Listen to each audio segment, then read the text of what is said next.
안녕하세요. 저는 평범한 50대 주부입니다. 남편과 시어머니, 그리고 두 딸과 함께 살고 있어요. 세월이 참 화살같이 빨라요. 남편과 직장 동료로 만났던 게 엊그제 같은데 어느새 결혼 30주년이 코앞이네요. 사실 주변을 둘러보면 이혼한 부부들도 많고요. 갈라서지 않았다고 해도 이미 마음이 식어서 자식만 보고 사는 사람들도 많습니다. 그런 분들은 저희 부부를 보면서 참 신기하다고 해요. 어쩜 그렇게 아직까지 사이가 좋냐면서요. 더군다나 아픈 시어머니까지 모시고 살면서 말이죠. 제 속사정을 모르는 친구들은 대단하다면서 저를 죽여 세워요. 하지만 전 자식된 도리로서 제 할 일을 하는 것뿐이라고 생각합니다. 더군다나 저희 부부는 시어머니에게 큰 은혜를 입었거든요. 바람 앞에 등불처럼 위태로운 상황에서 몇 년 전 그 일로 기적 같은 인생 역전을 할 수 있었죠. 다들 무슨 일인지 궁금하시겠죠? 지금부터 천천히 얘기해 보겠습니다. 우선 남편의 가정 환경부터 설명해야 할 것 같아요. 남편은 어릴 때 아버지를 여의고 홀어머니 밑에서 자랐는데요. 당시 시어머니는 그 지역에서 이름난 맛집의 사장이었어요. 신문이나 텔레비전에도 억대 매출을 올리는 가게로 자주 소개된 유명한 곳이었죠. 처음 만날 때만 해도 그 사실을 몰랐는데 사귄 지 3년쯤 됐을까요? 슬슬 결혼 생각이 들었는지 자기 집안 얘기를 조금씩 하기 시작하더라고요. 그리고 얼마 안 가 저를 시가 식구들에게 결혼하고 싶은 여자라면서 인사시켰죠. 시가에서 만남을 가졌었는데 집이 어찌나 으리으리하던지 평범한 집에서 자랐던 저는 살짝 기가 죽고 말았어요. 시어머니가 저를 마음에 안 들어 하면 어쩌나 걱정도 들었죠. 다행히 시어머니는 저를 마음에 들어 하셨습니다. 아버지가 교사인 것도 제가 남편과 같은 회사에서 일하고 있던 것도 좋게 보셨던 것 같아요. 식구가 될 테니 어려워 말고 자주자주 놀러와요. 하면서 환대해 주셨죠. 의외의 복병은 남편의 하나밖에 없는 형제인 아주버님이었어요. 참나 정군이 이제 겨우 29인데 원 벌써 결혼할 것처럼 그래? 하면서 저를 못마땅한 눈길로 쳐다보더군요. 그 적대적인 시선에 어찌나 당황했는지 몰라요. 그쵸. 오늘은 인사만 드린 거고 결혼은 좀 더 천천히 준비하려고요. 하고 말했어요. 그러자 남편이 바로 끼어들더군요. 난 올해 안에 결혼하고 싶어. 내년이면 30인데 늦어도 한참 늦었지. 언제까지 형이 먼저 결혼하길 기다릴 수는 없잖아. 이러다 나도 혼기 놓쳐서 노총각 되면 형이 책임질 거야? 뭐, 너 아직도 전에 만나던 여자랑 헤어진 게 내 탓이라고 생각하는 거냐? 사실 남편은 저를 만나기 전에 오래 사귀었던 여자가 있었어요. 4년 넘게 만났는데 아주버님이 개혼은 자기가 해야 된다고 묵인통해 결국 차일피일 결혼을 미루다 헤어졌다고 했죠. 남편이 사전에 다 얘기를 해줬기 때문에 알고 있던 사실이었지만 막상 눈앞에서 남편이 그 얘기를 꺼내며 화내는 걸 보니 좀 놀라웠어요. 남편은 원래 좋은 게 좋은 거라면서 뭐든 웃으며 넘기려는 편이었거든요. 회사에서도 별명이 보살이었죠. 그런 남편이 자기 형한테만큼은 거리낌 없이 감정을 표출하더라고요. 형 탓이 아니면 누구 탓인데. 형이 계속 반대해서 결혼 질질 끌다가 결국 엎어진 거 아니야? 억울하면 내가 첫째로 태어나지 그랬냐. 어쨌든 개혼은 장남인 내가 먼저 해야 돼. 당장 만나는 여자도 없으면서 언제까지 기다리라는 건데. 나 진숙이는 절대 못 놓쳐. 진숙이랑 올해 안에 꼭 결혼할 거야. 형제의 팽팽한 싸움에 보다 못한 시어머니가 끼어들었어요. 정진아, 이미 다 얘기했잖아. 정군이 먼저 결혼시키기로. 난 싫다고 했잖아. 얘가 먼저 결혼하면 형인 내가 뭐가 돼. 35이나 먹고도 아직 결혼을 못해서 동생 먼저 보내냐고 다들 손가락질할 텐데. 쪽팔려서 어떻게 얼굴 들고 다니냐고. 아주머님은 마치 아이처럼 때를 쓰듯이 화를 내더군요. 남편보다 6살이나 많다는 게 믿어지지 않을 정도였어요. 더 놀라운 건 시어머니의 반응이었습니다. 그런 아주머님에게 쩔쩔맸더라고요. 결국은 정구나 너희 형이 이렇게까지 얘기하는데 꼭 결혼해야겠니? 형 다음 달에 있을 맞선 결과 보고 다시 얘기하면 어떻겠니? 하면서 은근슬쩍 남편과 저를 압박하더군요. 내가 이럴 줄 알았어. 이번엔 내 편 들어주겠다며. 결국 또 이렇게 나오는 거야? 이럴 거면 진숙이는 왜 부르라고 했어? 사람 꼴 우습게 만드는 것도 아니고 이게 뭐냐고. 남편은 붙잡는 어머니를 뿌리친 채 저를 데리고 그 자리에서 나왔어요. 그리고 미안하다고 사과했죠. 그때 처음으로 남편의 골물대로 골문 상처를 들여다볼 수 있었습니다. 알고 보니 시어머니는 아주 옛날부터 남편과 아주머님을 차별했다고 해요. 아주머님이 첫째기도 했고요. 어릴 때 교통사고로 크게 다쳐서 죽을 뻔한 적이 있다더군요. 그 뒤로 다리도 미세하게 절개돼서 시어머니의 아픈 손가락이 된 거였죠. 늘 아주머니만 기고 본 건 당연하고요. 심지어 시어머니 가게가 성공하기 전까지는 모든 재정적인 지원도 아주머님에게만 해줬다고 하더군요. 남편이 공부를 아주 잘했는데 대학을 삼수했거든요. 그것도 등록금이 없어서 그런 거였더라고요. 정작 전문대 들어간 아주머님은 시어머니가 대학 등록금에 자취방 월세며 생활비까지 대줬는데 말이죠. 남편이 한이 쌓일만 하더라고요. 형 사고 난 거 나도 안타깝지. 다리 저렇게 된 것도 불쌍하고. 근데 나도 형 퇴원하고 재활치료 받을 때까지 몇 년의 고모집에서 엄마 얼굴도 못 보고 살았어. 온갖 눈칫밥이란 눈칫밥은 다 먹으면서 밤마다 울면서 지냈다고. 근데 엄마는 그런 건 형이 다친 거에 비하면 아무것도 아니라고 그만 좀 얘기하래. 너희 형이 불쌍하지도 않니? 뭐든 그저 형 정말 지긋지긋해 죽겠어. 내가 전 여자친구랑 헤어지고 힘들어할 때도 우리 엄마 뭘 했는 줄 알아? 형이 알면 신경 쓸 테니까 티내지 말래. 그게 할 소리야? 이번만큼은 꼭 결혼시켜주겠다고. 진숙이 너 데려오라고 큰소리 똥똥 치더니 또 이럴 줄이야. 남편은 마치 아이처럼 저를 끌어안고 엉엉 울었어요. 전 그런 남편이 안쓰러워서 어쩔 줄을 몰랐죠. 남편은 이번에야말로 집안과 연을 끊겠다고 했어요. 하지만 남편이 얼마나 어머니의 애정에 굶주려 있는지 알기에 저는 그러지 말라고 말렸죠. 결국 저희 부부는 2년 뒤 아주버님이 결혼하고 난 뒤에야 식을 올릴 수 있었습니다. 시어머니는 미안했는지 결혼 선물로 빌라 전세를 해주셨죠. 물론 아주버님이 결혼할 땐 더 큰 돈을 들이셨어요.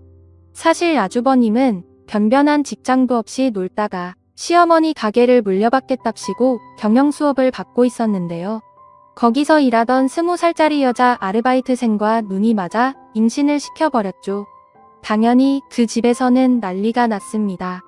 하나뿐인 금지옥엽 딸 인생을 망쳐놨다고요. 뭐 어찌저찌 결혼 허락을 받긴 했지만 아주버님은 처갓집에 발도 제대로 못 들이셨죠. 시어머니는 또 그런 아주버님이 불쌍하다면서 어쩔 줄을 몰라 하셨어요. 우리 아들 무시당하면 안 된다고 결혼할 때 시내에 큰 고급 아파트를 장만해 주셨고요. 여자 쪽 집안에서 혼수도 해가기 싫다고 하자가구며 가정까지 죄다 채워주셨죠. 게다가 손주가 퇴원한 뒤로는 본인이 가게 일하면서 육아까지 전담하셨어요. 어린애들이 뭘 알겠냐면서 본인이 키우는 게 편하다고 했지만 글쎄요. 제가 보기엔 아주버님 내가 키우기 힘들다고 떠넘긴 것처럼 보였습니다. 졸지에 전 20살짜리 여자애를 형님으로 모셔야 했어요. 분가에서 살다 보니 매일같이 얼굴을 보는 건 아니었지만 그래도 명절이며 시어머니 생신이며 시아버지 제사며 은근히 시가에서 만나는 일이 잦았죠. 시어머니가 아주버님과 그 며느리한테 쩔떨매서일까요? 형님은 시어머니를 우습게 보는 건 물론 저희 부부까지도 아랫사람으로 여기더군요. 시가에 오면 손가락 하나도 까딱하지 않아서 제가 모든 일을 다 해야 했습니다. 보다 못한 남편이 형수 같이 좀 하죠? 권하면 셀쭉한 표정으로 아주버님에게 달려갔죠. 그럼 아주머님은 바로 시어머니에게 난리를 쳤어요. 엄마, 이 사람 몸이 얼마나 약한지 알잖아. 오늘도 열이 펄펄 나는데 억지로 데려온 거라고. 아픈 사람한테 자꾸 일을 시켜야겠어? 누가 일을 시켰다고 그래? 엄마가 다 알아서 할 테니까 새아가랑 애 데리고 방에 들어가 누워있어. 음식 다 되면 부를 테니까. 그렇게 아주버님은 안방에 모셔놓고 일하는 건 시어머니와 저희 부부뿐이었어요. 남편이 너무하다고 화를 내도 별 소용이 없었죠. 엄마, 딱 봐도 꾀병인 거 모르겠어? 꾀병은 무슨, 너희 형 다리가 어떤지 알면서 그래? 그럼 형수는 열이 나긴 개뿔 딱 봐도 잘 먹고 잘 자서 얼굴에 기름기가 번지르르 하더라. 당장 나와서 거들라고 해. 육아도 엄마한테 다 맡겨놓으면서 해도도 너무한 거 아니야? 저 어린 게 뭘 할 줄 알겠어. 그냥 놔둬라. 안 그러면 너희 형 또 난리 나. 그럼 진숙이는 뭐가 돼? 진숙이는 뭐 태어날 때부터 남의 집 제사상 차릴 줄 알아서 이러고 있는 줄 알아? 뭐, 너까지 정말 이럴 거야? 시어머니 목소리가 높아지면 결국 저는 중재에 나설 수밖에 없었습니다. 남편이 시어머니와 다투고 나면 몇 날 며칠을 우울했거든요. 어차피 싸워봤자 달라지는 것도 없고 그냥 좋게 넘기는 게 최선이었죠. 여보, 난 괜찮아. 이제 뭐 하면 될까요? 어머니? 제가 그렇게 나서면 결국 남편도 못 이기는 척하고 입을 다물었습니다. 그러던 어느 날이었어요. 둘째를 낳은 지 얼마 안 됐을 때라 친정에서 몸을 풀고 있을 때였죠. 갑자기 아주버님에게서 연락이 왔습니다. 아주버님, 어쩐 일이세요? 아니, 정곤이 그 자식은 왜 내 전화를 안 받아요? 지금 어머니가 쓰러졌다고 연락이 왔는데 제가 지금 해외에 있거든요. 빨리 정곤이랑 같이 병원 좀 가보세요. 말만 가게 후계자지. 사실상 백수인 아주버님은 그날도 형님과 같이 해외로 여행을 떠났더군요. 전 무거운 몸을 이끌고 부랴부랴 남편과 함께 병원으로 달려갔습니다. 평소 가게 일하랴, 손주 육아하랴 힘들었던 시어머니를 너무 방치한 게 아닌가 싶어서 마음이 무거웠죠. 다행히 의사는 목숨엔 큰 지장이 없다고 했어요. 하지만 앞으로 평생 투석을 받아야 한다고 했죠. 다낭성 신증후군이라고 심장에 물집이 생기는 일종의 유전병입니다. 가족 중에 이 병을 앓고 계신 분이 없으세요? 알고 보니 시어머니의 어머니도 이 병으로 신장 2개를 떼어냈다고 하더군요. 다행히 시어머니는 그 정도로 심각한 건 아니라고 했어요. 그 뒤로 시어머니는 신장 투석을 받기 시작했습니다. 말이 쉽지. 이틀에 한 번 4시간씩 꼬박꼬박 병원에 가서 투석을 받는다는 건 참 쉽지 않은 일이었어요. 더군다나 투석을 받기 시작한 뒤로 입맛이 없다면서 자꾸만 끼니를 거르시더니 결국 40kg대까지 몸무게가 빠지셨죠. 60 나이에도 정정하신 분이었는데 하루가 다르게 힘을 잃어가는 게 눈에 보였습니다. 결국 시어머니는 가게를 아주버님에게 완전히 넘기셨고요. 혼자 살던 집을 정리하고 아주버님네 집으로 들어갔습니다. 그렇지만 시어머니를 병원에 모시고 가는 건 거의 제 몫이었어요. 아주버님과 형님은 가게 일 때문에 너무 바쁘다고 했고요. 남편 역시 직장에 묶인 몸이었으니까요. 첫째를 낳은 뒤로 쭉 전업생활을 하고 있던 제가 시어머니를 돌볼 수밖에 없었죠. 한 3년간은 별 불평 없이 쭉 신장 투석을 받으시던 시어머니는 언젠가부터 너무 힘들다고 차라리 죽고 싶다는 말을 하기 시작했습니다. 투석까지는 어떻게 참겠는데 혈관 수술은 너무 아파 이렇게 사느니 그냥 영감 곁으로 가고 싶다 하면서 눈물을 흘리셨죠. 가슴 아팠어요. 어떻게든 신장 이식을 받게 해드리고 싶었지만 공여자를 찾는 게 쉽지 않았습니다. 이미 대기를 걸어둔 사람들이 많았거든요. 과장 좀 더 보태 얘기하자면 시어머니 차례가 오는 것보다 시어머니가 돌아가시는 게 더 빠를 것 같았죠. 남편도 그 사실을 잘 알고 있었어요. 어느 날 술에 잔뜩 취해 들어와선 제게 그러더군요. 엄마 말이야. 내가 신장을 드리면 어떨까? 하고요. 전 옳게 왔다고 생각했습니다. 유년 시절의 상처에도 불구하고 남편이 시어머니를 얼마나 사랑하는지 잘 알고 있었거든요. 언젠가 이런 말을 하는 날이 올 거라고 생각했죠. 전 단호하게 반대했습니다. 말도 안 되는 소리 하지 마. 신장 하나 떼고 나면 그때부터 평생 약 먹으면서 관리해줘야 돼. 절대 피곤해지면 안 되니까 힘든 일도 못하고. 병원도 매주 가야 한다고. 당신이 그러면 나랑 우리 애들은 어떡하고? 맞아, 내가 괜한 소리를 했다. 미안해. 남편은 바로 수긍했어요. 하지만 시어머니의 신장 상태는 시간이 흐를수록 점점 더 나빠졌고요. 결국 병원에선 신장을 2개 다 떼어내야 할 것 같다고 했습니다. 여보, 나 이렇게 엄마 보내면 정말 후회할 것 같아. 잃지만 하면 엄마한테 신장 주고 싶어. 한 번만 나 이해해주면 안 될까? 내가 앞으로 더 잘할게. 술, 담배도 끊고 운동도 열심히 하고 당신이랑 애들한테도 진짜 잘할게. 응? 남편이 그렇게까지 애원하는데 차마 끝까지 반대할 수가 없더라고요. 결국 전 당신 마음대로 하라면서 허락 아닌 허락을 할 수밖에 없었습니다. 차라리 남편 신장이 시어머니에게 맞지 않길 바랬는데 하늘도 무심하시지. 바로 적합한 정이 뜨더군요. 결국 남편은 신장 하나를 시어머니에게 떼어줬습니다. 시어머니는 수술 후 차츰 건강을 회복하시더니만 1년쯤 지나자 완전히 정상인처럼 생활할 수 있게 됐죠. 반면 남편은 그 뒤로 오랫동안 회복 기간이 필요했어요. 온갖 약을 시간에 맞춰서 꾸준히 먹어야 했고요. 병원도 거의 매주 가야 했습니다. 무엇보다 절대 피곤해지거나 스트레스를 받으면 안 됐기 때문에 뭘 하든 조심해야 했는데요. 결국 얼마 못 가 회사도 그만두고 말았습니다. 영업 직군이라서 야근도 많았고 술 접대도 필수였거든요. 하나뿐인 남편의 신장을 지키기 위해서라면 그만두는 수밖에 없었죠. 졸지에 저희 집은 생계가 막막해지고 말았어요. 당장 2딸의 학원비는커녕 싸게 살 돈도 없었죠.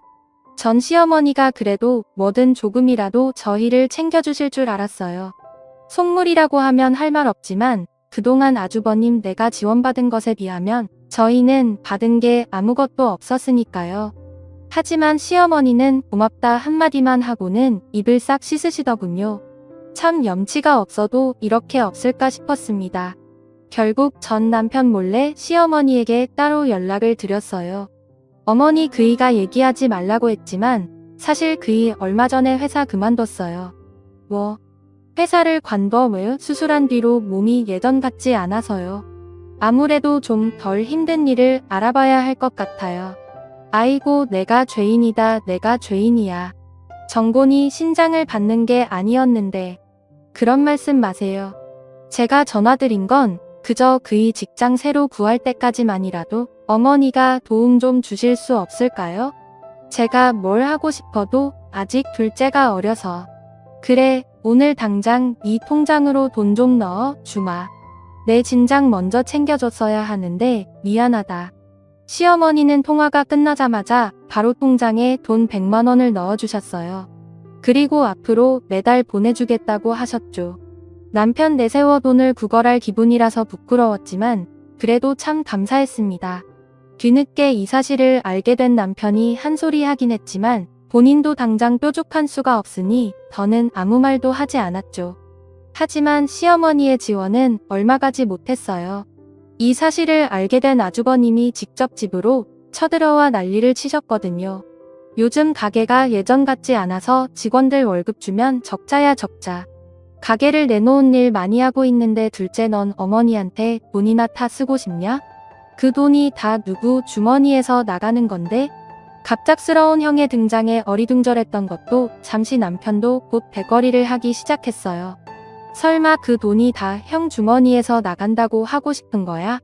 엄마 재산이 다 형 것도 아니고 엄마가 자기 돈을 누구한테 쓰든 그건 엄마 마음이지.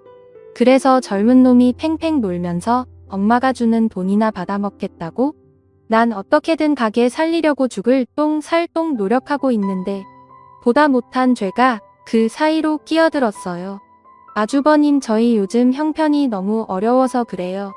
이이가 신장 수술한 뒤로 몸이 예전 같지 않아서 회사도 그만두고 당장 애들 학원비며 생활비가 한 푼도 없거든요.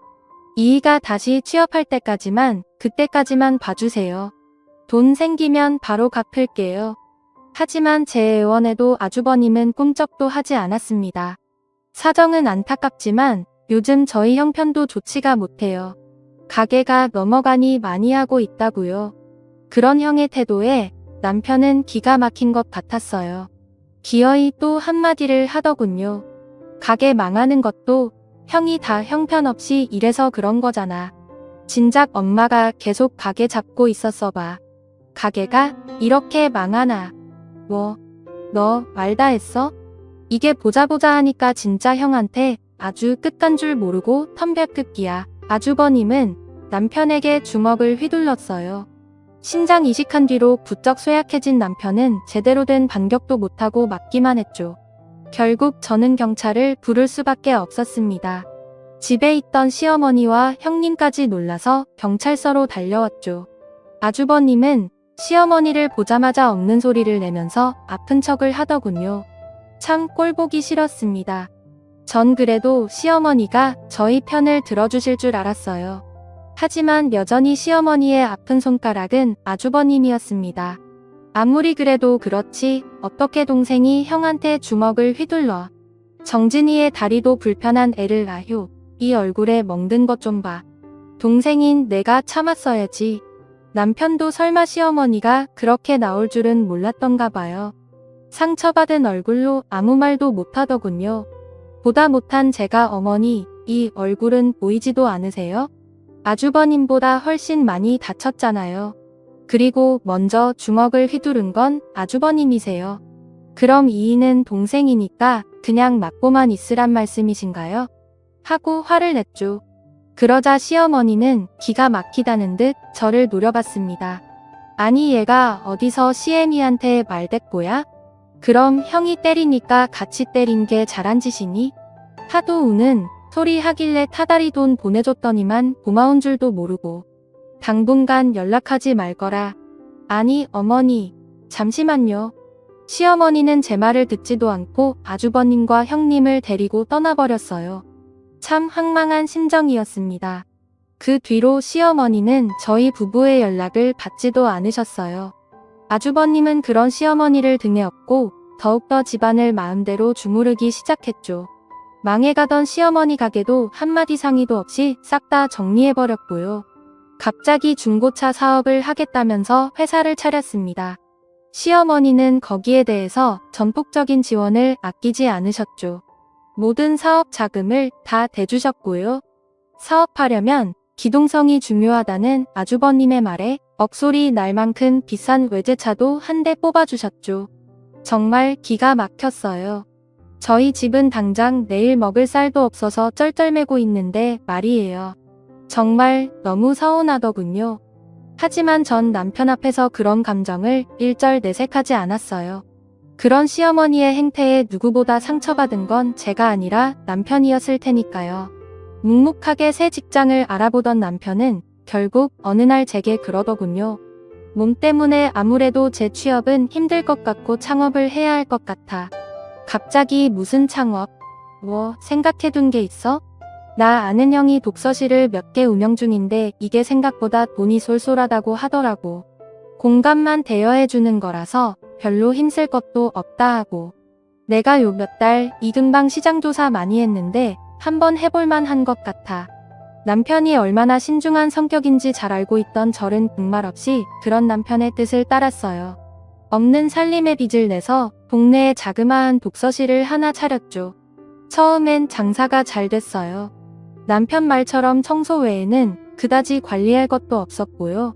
저와 남편이 번갈아 가면서 카운터를 보고 야간에는 아르바이트 생활 썼기 때문에 인건비도 그렇게 많이 들지 않았죠.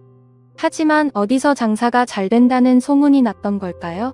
근방에 프리미엄 독서실이 한두 개 더 생기더니만 매출이 반의 반으로 뚝 떨어졌습니다.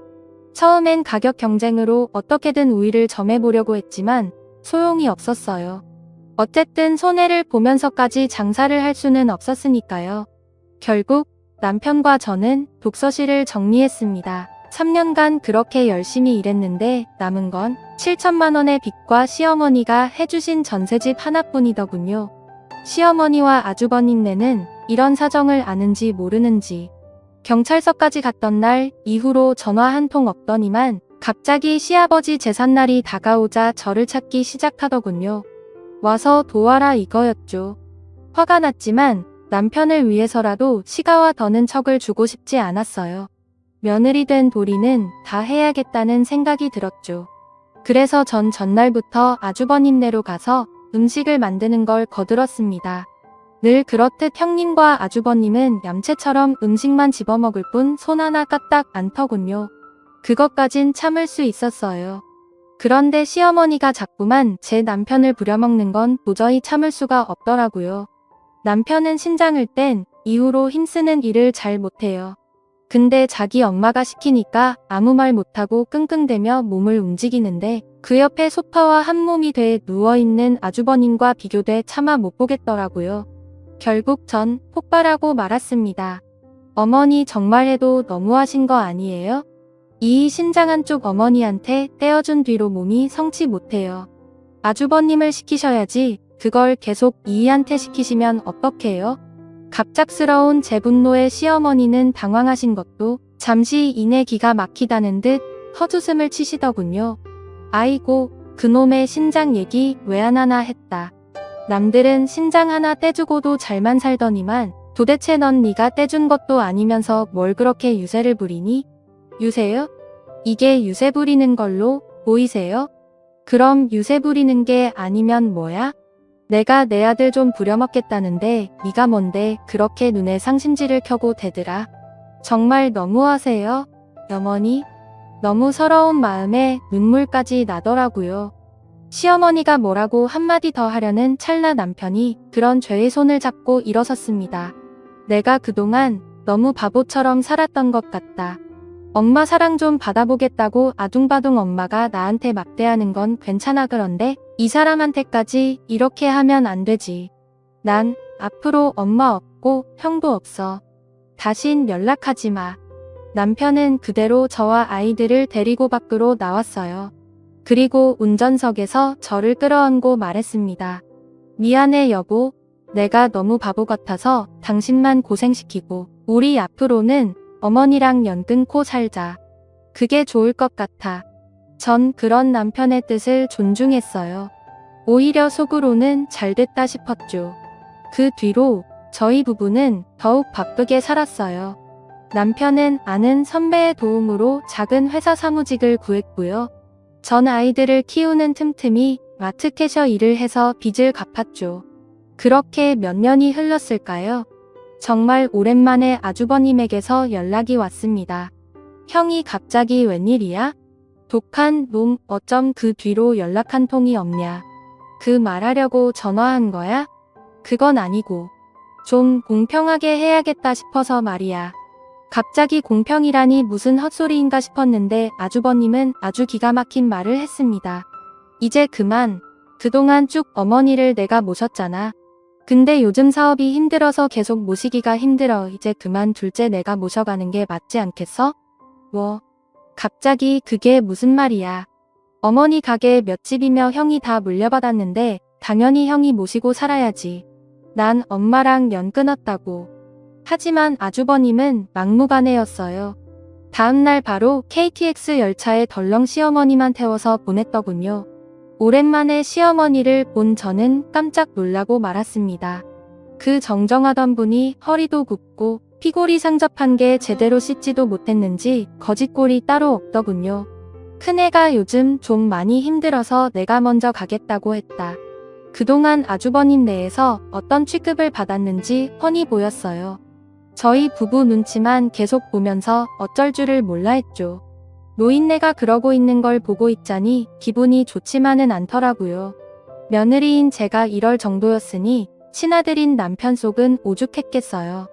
결국 남편은 제게 시어머니를 모시고 싶다고 당신이 한 번만 봐주면 안 되겠냐고 사정하더군요.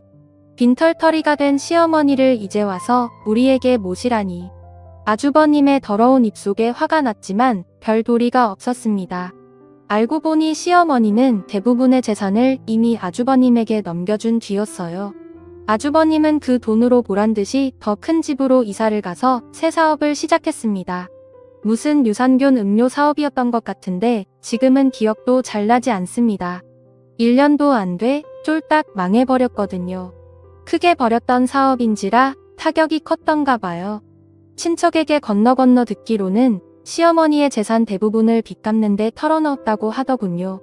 오죽하면 저희에게까지 아쉬운 소리를 하면서 돈을 좀 빌려달라고 하더라고요.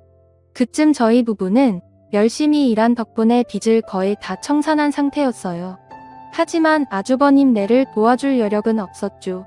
있는 건 빚뿐이라서 앓는 소리를 하니 아주버님은 바로 전화를 끊어버렸습니다. 그리고 한동안 연락이 되지 않았죠. 한편 시어머니는 저희 집에서 지내면서 많이 좋아지셨어요. 비쩍 골맞던 몸에도 살이 오르고 눈치를 보던 버릇도 없어지셨죠. 그리고 아예 다른 사람이 된 것처럼 저희 식구들을 살뜰하게 살펴주셨습니다. 일하는 저를 대신해서 삼시세끼 밥도 차려주시고요. 대신 아이들 등하교도 시켜주셨죠. 제가 그러지 말라고 해도 밥값은 해야 되지 않겠냐면서 막무가내였어요. 시어머니를 어려워하던 아이들도 어느새 할머니 하면서 시어머니를 따르게 됐고요. 남편과 시어머니 사이의 앙금도 조금씩 녹아 없어졌습니다. 그러던 어느 날이었어요. 아이들을 학교에 보내고 출근 준비를 하는데 시어머니가 저를 부르시더라고요. 진수가 이리 좀 와보렴. 무슨 일이라도 났나 싶어 얼른 달려가니 시어머니가 대뜸 제게 신문을 내미셨어요. 요즘 부동산에서 자꾸 전화가 오더니만 우리 고향 땅이 재개발된다는구나. 네? 어디가 재개발된다고요? 땅값이 2배는 넘게 뜰 거야. 이제 됐다. 다 됐어. 급기야 시어머니는 저를 부둥켜 안고 엉엉 울기 시작했어요. 영문을 모르던 저는 부동산을 하는 시어머니 친구분의 말씀을 듣고 모든 상황을 이해할 수 있었죠. 시어머니 앞으로 남은 재산이라고는 고향 땅이 전부였는데요. 대부분 개발 제한 구역으로 묶여 있어서 명슬모가 없는 땅이었어요. 그래서 아주버님도 본인이 가져가지 않고 그냥 놔둔 거였죠. 그런데 글쎄 그 땅이 재개발이 확정됐지 뭐예요. 당연히 땅값은 하늘 높은 줄 모르고 취소샀고요. 시어머니는 적절할 때에 그 땅을 처분했습니다. 시어머니는 땅을 판 돈으로 제일 먼저 저희 부부 빚까지 갚아주셨어요. 그리고 남은 돈도 전부 저희에게 증여해 주셨죠. 됐다고 한사코 사양해도 그동안 해준 게 없다면서 막무가내셨던지라 받을 수밖에 없었습니다. 혹시라도 탈이 날까 싶어 친척들에게 쉬쉬했는데 그게 어떻게 소문이 났던가 봐요. 채 일주일도 안 돼 아주버님이 저희 집으로 찾아왔습니다. 아주버님 어쩐 일이세요? 연락도 없이 와. 아들이 엄마 얼굴 보려고 왔지 왜 왔겠어요? 엄마 그동안 잘 있었지? 어디 아픈 데는 없고? 눈치를 설설 보면서 시어머니에게 안부 인사를 묻는데 그 꼴이 어찌나 한심하던지. 네 애미 버릴 땐 언제고 여긴 무슨 명치로 왔냐? 시어머니의 반응 역시 전과 달리 냉정하기 짝이 없었죠. 그러자 아주버님은 대뜸 눈물을 쥐어짜내기 시작했습니다. 엄마 그렇게 엄마 보내놓고 나는 뭐 마음 편했는 줄 알아? 사업은 안 풀리지 돈은 없지 내가 생살 떼어내는 심정으로 엄마를 여기 보낸 거야. 참나 큰며느리랑 네가 날 밥 도둑 취급하던 게 아직도 생생하다.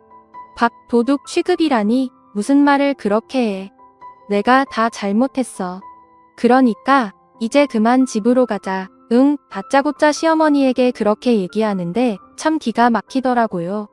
혹시라도 시어머니가 마음이 약해져 넘어가면 어쩌나 싶었는데 다행히 시어머니도 현명한 분이었어요. 고웃음을 치면서 나한테 다시 콩콩물이 좀 생기니까 그게 탐나서 그러니? 내 속으로 나왔지만 너도 참 징그럽다 징그러워 하시더군요. 아주버님은 시어머니의 반응이 예전 같지 않자 당황한 것 같았어요. 그때부턴 무릎까지 꿇고 아예 싹싹 빌더군요.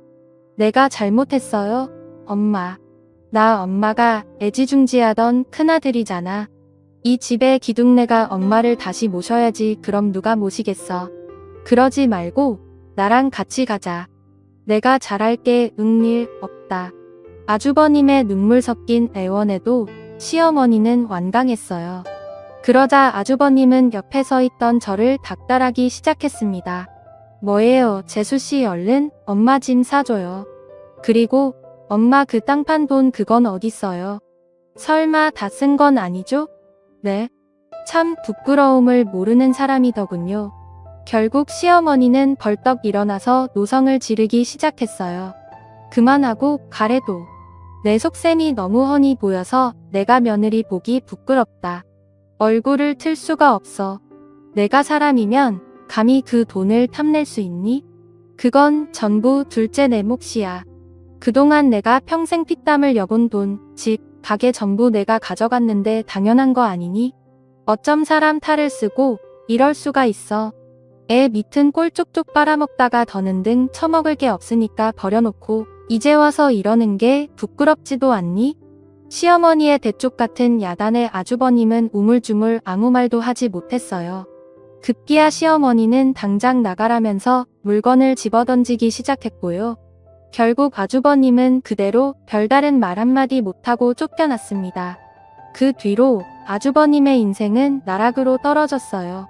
평생 시어머니 밑에서 기생하며 살았으니 당연한 일이었죠.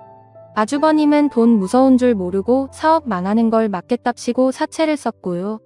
늘어나는 사채 이자를 감당하지 못해 사채업자들에게 쫓기는 신세가 됐습니다. 그 일로 결국 형님에게 이혼까지 당하고 말이죠. 초반엔 저희 부부가 시어머니 몰래 이자 정도는 갚아주곤 했는데요. 그걸 어떻게 알았는지 사채업자들이 저희 가족들에게까지 연락을 하기 시작하더군요. 결국 저희 부부는 아주버님과 연락을 끊고 사채업자들에게도 불법 추심하지 말라면서 모르쇠를 할 수밖에 없었습니다. 최근엔 아주버님이 개인 회생을 신청했다고 들었는데 그게 결과가 어떻게 나왔는지는 모르겠어요. 연락이 두절된 지 꽤 오래됐거든요. 간간히 남편과는 연락하며 지내는 것 같은데 깊이 파고들진 않으려고 해요. 남편이 저와 상의도 없이 몰래 아주버님을 도와줄 사람도 아니니까 말이죠. 아주버님의 처지가 안타깝긴 하지만 모든 게 다 자업자득이라고 생각합니다. 저는 여전히 시어머니를 모시고 잘 살고 있어요. 시어머니는 그동안 아주버님네만 편애한 게 미안하다면서 참 잘해주신답니다. 연세가 제법 있으신지라 당뇨에 고혈압으로 약을 달고 사시지만 그래도 다행히 아직도 정정하십니다. 요즘은 심심하다는 핑계로 제게 가게 운영하던 당시 음식 레시피를 하나씩 알려주려고 하세요. 그러면서 은근슬쩍 장사해볼 생각 없냐고 물어보시네요. 내심 제가 본인이 하던 것처럼 식당을 차려서 본격적으로 음식 장사를 하길 바라시는 것 같아요. 가정부부로만 있던 제가 그런 큰일을 할 수 있을지 자신이 없지만 그래도 기회가 된다면 한번 도전해보려고 합니다. 독서실을 운영해봤던 경험 덕분일까요? 내 사업을 한다는 게 힘들긴 해도 참 보람찬 일이라는 걸 알게 됐거든요. 시어머니 때문에 가슴 아리하던 게 엊그제 같은데 다른 사람도 아닌 시어머니 덕분에 저희 부부의 인생이 이렇게 활짝 필 줄 누가 알았을까요? 역시 한치 앞도 모르는 게 인생인가 봅니다. 그러니 지금 힘든 일을 겪고 계신 분들도 포기하지 마시고 조금만 더 버티세요. 요즘 애들 말론 존버라고 하나요? 존버는 승리한다잖아요. 긴 얘기 들어주셔서 감사합니다. 모두 행복하세요.